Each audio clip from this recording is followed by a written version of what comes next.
Jayashree Liberty Hospitals, on the occasion of 11th anniversary, free OP consultation and 20% discount in OP. Contact. Andhra Pradesh రాజధాని అమరావతిలో అతిపెద్ద ఎన్టీఆర్ విగ్రహం ఏర్పాటుకు సంబంధించినటువంటి ప్రణాళికని రాష్ట్ర ప్రభుత్వం ఆవిష్కరించబోతుంది. ముఖ్యంగా దీనికి సంబంధించి అమరావతి డెవలప్మెంట్ కార్పొరేషన్ ఒక ఆర్ఎఫ్పి టెండర్ నోటిఫికేషన్ రిలీజ్ చేసింది. అంటే రిక్వెస్ట్ ఫర్ ప్రపోజల్, ఏ విధంగా ఈ ప్రణాళికను అమలు చేయాలి, దాన్ని టోటల్ డిపిఆర్ చేయడానికి కావాల్సినటువంటి ఒక కన్సల్టెంట్ని అమరావతి డెవలప్మెంట్ కార్పొరేషన్ నియమించబోతుంది. దీనికి సంబంధించిన నోటిఫికేషన్ ఈరోజే రిలీజ్ అయింది. నిన్న సుమన్ టీవీలో మనం ఒక వీడియో చేసాం.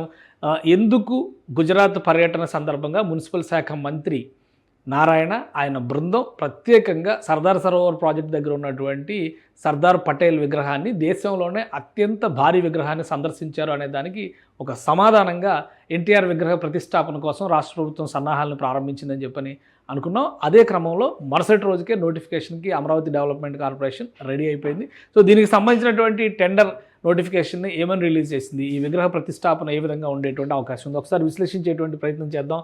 ఇది మొత్తం నీరుకొండ ఏరియాలో ఉన్నటువంటి ప్రణాళిక. నీరుకొండ అనేది అమరావతిలో దక్షిణ భాగంలో ఉన్నటువంటి ప్రదేశం. Amaravati major core capital area అంతా కూడా ఒక పక్కన ఉంటే, నీరుకొండ ఏరియా దక్షిణ భాగంలో ఉంటుంది. అంటే గుంటూరు నుంచి వచ్చేటువంటి మార్గంలో కనిపించేటువంటి ప్రదేశం. ఈ చిన్న డాట్ రూపంలో ఉన్నదే నీరుకొండ ఏరియా. సో ఇది నీరుకొండ ప్రాంతం. ఇది మొత్తం అమరావతి కోర్ క్యాపిటల్ ఏరియా అంతా కూడా ఈ విధంగా ఇక్కడ డెవలప్ చేస్తున్నారు. ఈ ఎడ్జ్లో ఉంది. ఇటు పక్కన కృష్ణానది, ఇబ్రహీంపట్నం, ఇప్పుడు ఐకానిక్ బ్రిడ్జ్, ఇవన్నీ కూడా ప్రపోజల్స్ వస్తున్నాయి. సో అమరావతి నగరానికి, అమరావతి అడ్మినిస్ట్రేటివ్ క్యాపిటల్కి ప్యారలల్గా ఇక్కడ ఎన్టీఆర్కి సంబంధించినటువంటి విగ్రహాన్ని, ఒక రకంగా చెప్పాలంటే ఇది మన శిల్పారామం తరహాలో ఇక్కడ ఒక తారక రామం ఏర్పాటు కాబోతుంది. తారక రామం అంటే ఎన్టీ రామారావు గారి జీవిత చరిత్ర, ఆయన సినీ రంగ వైభవం, అలానే పొలిటికల్ హిస్టరీ, వీటన్నిటినీ కూడా ఈ తారక రామంలో ప్రదర్శించేటువంటి అవకాశం ఉంది. నీరుకొండ అనేది కొండవీటి వాగుకి సంబంధించినటువంటి నీటి పాయలు వస్తే ఇక్కడ ఏర్పడేటువంటి ఒక జలాశయం.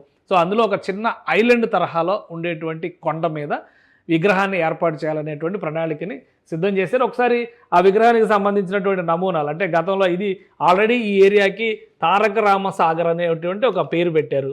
సో తారక రామ సాగర్ని తారక రామంగా మార్చడానికి పెద్దగా ఇబ్బందులు ఏమీ ఉండకపోవచ్చు. అప్పట్లో ప్రభుత్వం ఇచ్చినటువంటి ప్రపోజల్స్కి సంబంధించి 6 రకాల ఎన్టీఆర్ విగ్రహాలని, ఈ కొండను ఏ విధంగా డెవలప్ చేయాలనేటువంటి ప్రపోజల్స్ కూడా వచ్చినాయి. ఎల్ఎన్టీ సంస్థ ఇచ్చినటువంటి ఇవి రకరకాల నమూనాలు, మొత్తం అప్పట్లో ఇచ్చినటువంటి ప్రపోజల్స్ అనమాట. ఈ 5-6 రకాల విగ్రహాలకు సంబంధించినటువంటి నమూనాలని డిసైడ్ చేశారు. అయితే వీటన్నిటినీ కాదని, కొండను ఏ విధంగా డెవలప్ చేయాలి, వీటికి సంబంధించినటువంటి ప్రపోజల్స్, వీటన్నిటినీ కాదని ఫైనల్ డిజైన్ కింద రాష్ట్ర ప్రభుత్వం అప్పట్లో ఈ డిజైన్ని ఫైనల్ చేసింది. సో ఇప్పుడు మీరు పక్కన బాక్స్లో చూస్తున్నటువంటి వీడియో కూడా దీనికి సంబంధించితే ఎల్ఎన్టీ కంపెనీ అప్పట్లో దీనిపైన కసరత్తు చేసింది. పూర్తి స్థాయిలో ఎన్టీ రామారావు జీవితాన్ని ప్రొజెక్ట్ చేయడంతో పాటు ఇక్కడికి వచ్చేటువంటి వారందరికీ కూడా ఇది ఒక టూరిస్ట్ స్పాట్గా డెవలప్ చేయాలంటే ఏ విధమైనటువంటి అట్రాక్షన్స్ ఉండాలి అనేటువంటి అంశం పైన పూర్తి స్థాయి నివేదికని ఎల్ఎన్టీ కంపెనీ అప్పట్లో ప్రపోజ్ చేసింది. 2018లోనే ఈ పనులు మొదలై ఉంటే కనుక 2-2.5 ఏళ్లలో మొత్తం ప్రాజెక్ట్ కంప్లీట్ అవ్వాల్సినటువంటి అవకాశం ఉండేది. అయితే 2019 నుంచి 2024 వరకు జరిగినటువంటి జాప్యం, అమరావతి ప్రాజెక్టే అటకెక్కినటువంటి నేపథ్యంలో వీటి గురించి ఎవరో పట్టించుకోలేదు. ఇప్పుడు సర్దార్ సరోవర్ ప్రాజెక్ట్ని సందర్శించడం ద్వారా రాష్ట్ర మంత్రి, ఆయన బృందం, వీళ్ళందరూ కూడా దీనిపైన పెద్ద ఎత్తున కసరత్తు చేసి ఈ ప్రాజెక్ట్ని ప్రారంభించాలని చెప్పని భావించారు. అయితే అన్ని ప్రపోజల్స్ డిపిఆర్తో సహా అన్నీ కూడా 5 ఏళ్ళు అంటే ఎక్స్పైర్ అయిపోతుంది కాబట్టి మళ్ళీ తాజాగా చేసుకోవాల్సిందే. కాబట్టి ఇప్పుడు రాష్ట్ర ప్రభుత్వం కొత్తగా టెండర్ నోటిఫికేషన్ని రిలీజ్ చేసింది. దాని ఆ సారాంశాన్ని ఒకసారి మనం చూద్దాం. ఇది రాష్ట్ర ప్రభుత్వం రిలీజ్ చేసినటువంటి ఆర్ఎఫ్పి, రిక్వెస్ట్ ఫర్ ప్రపోజల్. అంటే ఒక కన్సల్టెంట్ని నియమిస్తారు,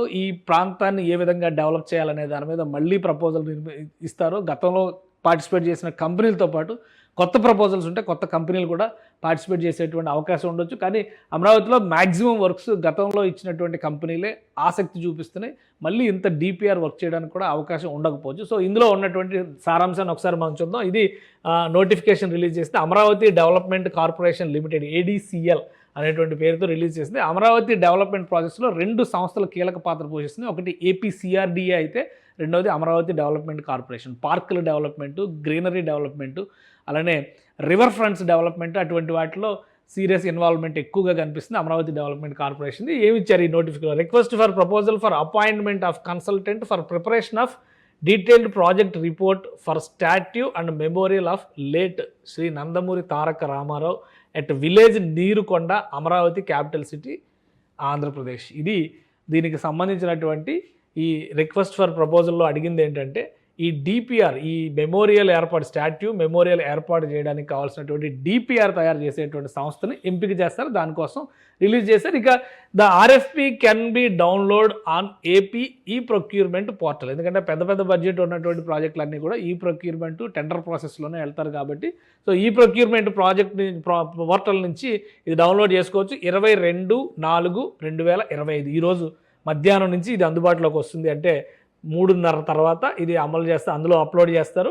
అలానే 14/5/2025 వరకు ఇది అవైలబుల్ ఉంటుంది. ఇది పార్టిసిపేట్ చేసేటువంటి సంస్థలు ఎవరైనా కానీ 15 రోజులు ఒక విధంగా చెప్పాలంటే ఆల్మోస్ట్ 22 రోజుల వరకు టైం ఇచ్చినట్టుగా కనిపిస్తుంది. మొత్తం మీద చూస్తే ఈ 8 రోజులు ఒకటి అంటే total working days 15 working days కింద కన్సిడర్ చేసుకోవాల్సి ఉంటుంది. ఇక due date for submission of bid 14/5/2005 May 2014 వరకు ఉంటుంది. అది సాయంత్రం 4 గంటల వరకు. Technical bid opening is on 14 May evening 4:30. 4 గంటలకు క్లోజ్ అవుతుంది, 4:30కి ఓపెన్ చేస్తారు. For further details please refer AP e procurement website, అలానే ఏడీసీఎల్ వెబ్సైట్ చూడొచ్చు అని చెప్పారు. యాక్చువల్గా మనం నిన్న అనుకున్నప్పుడు ఏంటంటే ఈ స్టాట్యూ ప్రిపరేషన్లో ప్రధానమంత్రి నరేంద్ర మోడీ చేత శంకుస్థాపన చేయించే అవకాశం ఉండొచ్చు అని అనుకున్నాం.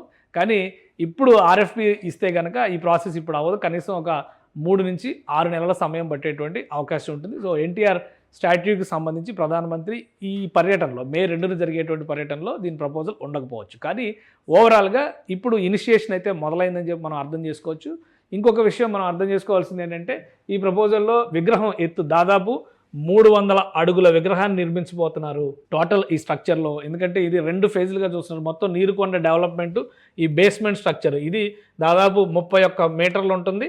31 మీటర్లు. అలానే ఈ విగ్రహం ఎత్తు అప్పట్లో వేసినటువంటి అంచనా ప్రకారం 60 మీటర్లు అంచనా వేశారు. సో మొత్తం కలిపి చూస్తే 91 మీటర్లు అవుతుంది. బేస్మెంట్తో కలిపి చూసినప్పుడు ఇదంతా కలిపి దాదాపుగా 300 అడుగుల విగ్రహం కింద కనిపించేటువంటి అవకాశం ఉంటుంది. ఏదైనా కానీ ఏ రాష్ట్రంలో ఏ విగ్రహం పెట్టుకోవాలన్నా, ఏ రాష్ట్రంలో పెట్టుకోవాలనుకున్నా కానీ మొత్తం మీద హైట్ 100 మీటర్లు దాటితే కనుక కంపల్సరీ కేంద్ర ప్రభుత్వ అనుమతి తీసుకోవాల్సిందే. అందుకనే ఇటీవల కాలంలో భారీ విగ్రహాలకి ఎక్కడ కూడా అవకాశం ఇవ్వట్ల. అలా కాకుండా 100 అడుగులు 125 అడుగులు, ఎందుకంటే 125 అడుగులు అంబేద్కర్ విగ్రహాలు ఆంధ్రప్రదేశ్, తెలంగాణ 2 రాష్ట్రాల్లో పెట్టినాయి కాబట్టి కేంద్ర ప్రభుత్వ అనుమతి అవసరం లేదు. రాష్ట్ర ప్రభుత్వమే ఆ స్థాయి విగ్రహాలు పెట్టుకోవచ్చు.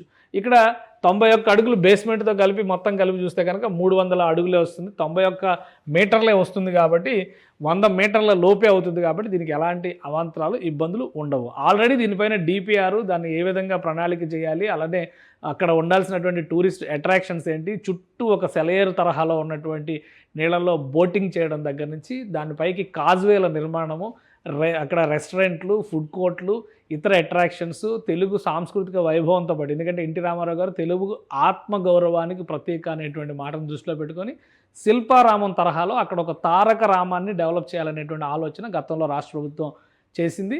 కానీ 2019 నుంచి 2024 వరకు ఈ ప్రపోజల్స్ అన్నీ కూడా ఆగిపోయిన పరిస్థితి ఉంది. కాబట్టి ఇప్పుడు తాజాగా దీన్ని మళ్ళీ తారక రామ సాగర్ అని నీరుకొండ చెరువుకి ఎలా అయితే పేరు పెట్టారో తారక రామం ప్రాజెక్టును కూడా తీసుకొచ్చేటువంటి ప్రణాళికని ఆంధ్రప్రదేశ్ ప్రభుత్వం ముందుకు జరిపింది. ఆ క్రమంలోనే అమరావతి డెవలప్మెంట్ కార్పొరేషన్ ఈ ఆర్ఎఫ్పి ప్రపోజల్కి సంబంధించినటువంటి టెండర్ని రిలీజ్ చేసింది. సో ఈ ప్రాసెస్ కంప్లీట్ అయ్యి ఫైనల్గా పనులు మొదలవడానికి కనీసం 6 నెలల సమయం పట్టేటువంటి అవకాశం ఉంది. అమరావతి ప్రాజెక్టు కంప్లీట్ అయ్యేసరికి అమరావతిలో ఏర్పడబోయేటువంటి అసెంబ్లీ టవర్ పైనుంచి వీక్షిస్తే దక్షిణం వైపు చూస్తే అటు నుంచి ఎన్టీఆర్ విగ్రహం పిలుస్తున్నట్టుగా కనిపించేటువంటి అవకాశం ఉంటుంది. అలానే ఆ పైనుంచి నిలబడి చూసినప్పుడు టోటల్ అమరావతి విజన్, అటువైపు గుంటూరు నగరం కూడా కనబడేటువంటి అవకాశం ఉంటుంది. ఆల్మోస్ట్ 300 అడుగుల ఎత్తులో ఉండేటువంటి విగ్రహం కాబట్టి సో ఏ విధంగా ఈ ప్రపోజల్స్ మళ్ళీ ఏమైనా మార్పులు చేర్పులు ఉంటాయా, గతంలో చేసిన ప్రపోజల్స్ని యథావిధిగా ముందుకు తీసుకెళ్లే అవకాశం ఉంటుందా, ఈ 5 ఏళ్లలో ఆ ప్రాంత పరిసరాల్లో వచ్చినటువంటి మార్పులు ఏంటి, వీటన్నిటిపైన కూడా క్షేత్రస్థాయి అధ్యయనం చేయాల్సినటువంటి అవసరం ఉంటుంది. దాని ఆధారంగా డిపిఆర్ సబ్మిట్ చేస్తారు కాబట్టి మరి కొంతకాలం ఈ విగ్రహ నిర్మాణ ప్రణాళికను ప్రారంభించడానికి వేచి చూడాల్సిందే. సుమన్ టీవీలో మీ పర్సనల్ అండ్ బిజినెస్ ప్రమోషన్స్ కోసం కింది నెంబర్కి కాంటాక్ట్ చేయండి.